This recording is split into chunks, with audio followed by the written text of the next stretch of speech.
હવે કલાકારોના અપમાનના મુદ્દે હવે શું?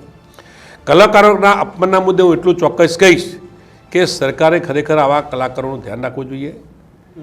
આવા સમાજોનું વારે વારે અપમાન કરી અને સમાજને જે નીચું દેખાડવાની કામગીરી કરે છે એવી કામગીરી જ્યારે થતી હોય ત્યારે સમાજના તમામ ધારાસભ્યોને એમપી મેમ્બર ઓફ પાર્લામેન્ટ હોય એવા લોકોએ સમાજના પોતપોતાના સમાજની વાત અને જે સમાજમાંથી આવા ધારાસભ્યો ના હોય એવા ધારાસભ્યો પણ બીજા સમાજના બીજા નાના સમાજના જે કલાકારો હોય એવા લોકોનું ધ્યાન રાખી જે આ 2-5 લોકોને જે ચોપલા જે કરવાની હોય ને ચાપલુસી એ ચાપલુસી બંધ કરી અને સમગ્ર ગુજરાતની પ્રજાએ લોકોને મત આપ્યા છે ભારતીય જનતા પાર્ટીને. બિલકુલ ભાજપ કોંગ્રેસ ઠાકોર પટેલે નહીં આ દેશમાં આ રાજ્યની અંદર રહેતા તમામ સમાજના લોકોએ ભારતીય જનતા પાર્ટીની સરકારને આટલી મોટી સંખ્યા આટલી મોટી સીટો લઈને જ્યારે ચૂંટી હોય ત્યારે આ સરકારની જવાબદારી શું બને છે કે બધા કલાકારોને સાથે લઈને બધાનું માન સન્માન જળવાય એ રીતે કામગીરી કરવી જોઈએ.